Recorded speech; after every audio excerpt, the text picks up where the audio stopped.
Oh, stand niya. Guys, good morning. Mamasura na naman kami ngayon para magkaroon kami ng sopa. Tingnan nyo dito. Goods ba to?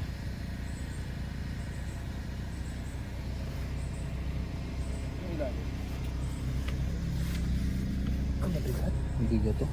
Ano kasi, basa. Oo. Talagang bibila mo siya ng cover. Pubiran mo talaga. Tapos deep cleaning.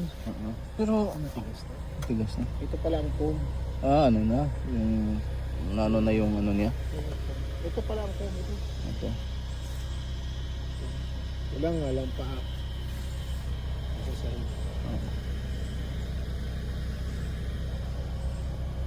Ano, ayos pa naman yung foam. Kasi ilagay naman yun dito di ba? Ito ang problema yan. Meron pa na.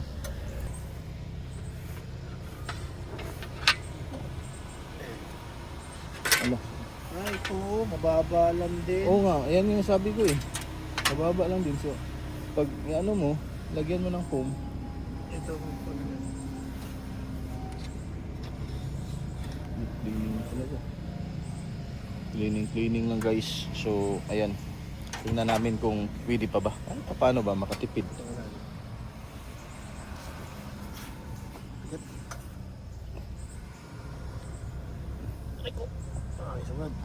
May nakita na naman kami dito guys May nakita kami.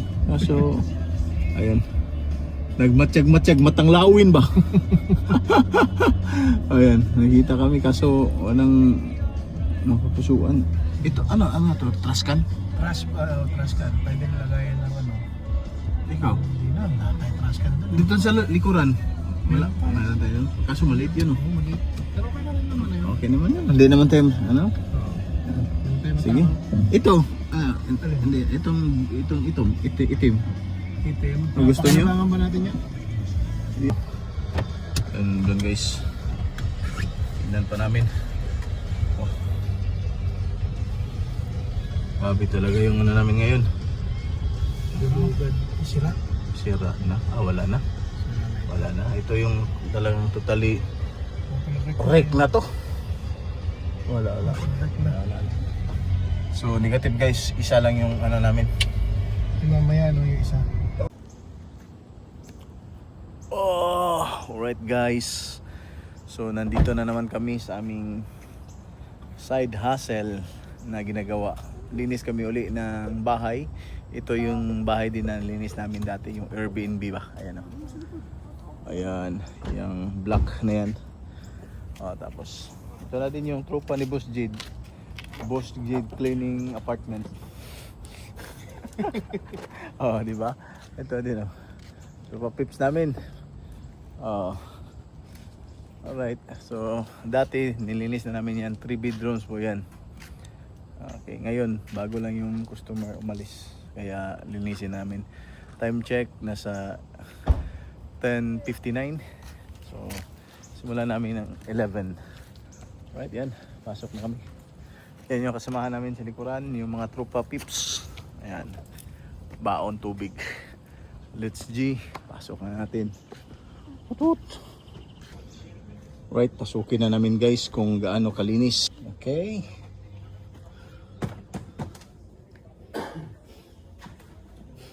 Baho pa na Ang lakas ng perfume. Ang lakas ng perfume guys. Tawag. Naubo ko. Sobra ka na lang.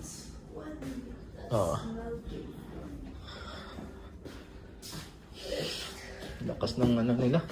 Mabango. Puro pusit no? Gusto ko.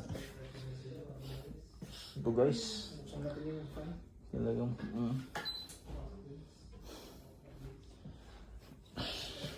wasak na wasak. Marami sila Lahat na Ayan dito mukhang hindi to ginamit masyado. Pero, ginamit pala. Pero hindi masyadong tapos kabila. Hindi ginamit. Ginamit yan pero hindi yan pang 3 bedrooms. Yan, dito na dati. Tinira na namin to dati. Pangalawang tira na namin dito. No? So, again guys, papakita ko sa inyo pagkatapos kung malinis na. Yan lang muna yung update natin. So, maraming salamat sa panonood. Right guys. Natapos na ito na yung finished product namin. Oh. Ito. Dinosaur na parang swan na parang ahas. Basta kayo na bahala dyan. Yan. Ito yung sa mga kids. Tapos ito naman sa ano. Wala siyang ano tayo, yung tali? Tapos Wala siyang tali ito. Igaganto ko yun, tali ko lang ito. ito naman nice oh. Kuhol naman yung design oh, di ba? Ang ganda. Second bedroom. Pangatlo, ito yung mga ano dito gamit. Pangatlo, ito yung design. Oh, di ba? Ganda. Courtesy of Boss Jid yan. Oh, di ba? Oh, yan si Boss Jid. Yun, courtesy of Boss Jid. Napakaganda yung design. Tapos ito naman, may mga flowers. Ayan, yung pangatlong rooms. Kuhol din. Ayan. Tapos may plug design. Yung bed dito. Alright? So, pagkatapos ng pinashing namin ito, dryer namin, uwi na kami guys. Ayan, ito yung CR. Alright? Both CR. So, ngayon, nag-improve yung oras namin.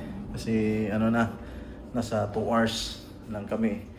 Na? So, patapos na kami. Dati, umabot kami ng mga 3 hours dito. Ngayon, 2 hours lang. Okay, di ba? So, ito yung labas. Right guys. Ayan. Pag gusto kayong pumunta dito, pwede din kayong makapag-renta nitong ganito. Alright, ito. Di ba? So, ayan lang muna.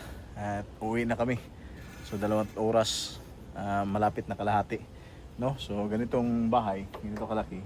3 bedrooms, 100 din. No, nasa sa inyo pa rin. Pwede namang mag-isa ka, kayahan mo. Kaso mga siguro makabot mo ng mga 3 hours, 4 hours. So, depende kung ano ka na. Kumbaga sanay ka na sa mga galawang parang housekeeping. Ano? So ayan mga buddy, sana ay natulong. Grabe, hustle hard talaga dito sa Amerika. Walang madali. Kaya kayo, kung may mga kilala kayo, kamag-anak kayo nandito at magpapadala ng pera sa inyo o kahit saan mong bansa, pahalagahan nyo kasi hindi madali yung pera na hinahanap na dito. Talagang pinagpawisan kahit gaano ka titing. Alright, ito yung subaan nila. So yan na lang mga buddy, maraming salamat sa inyong lahat and may God bless you all. Bye bye.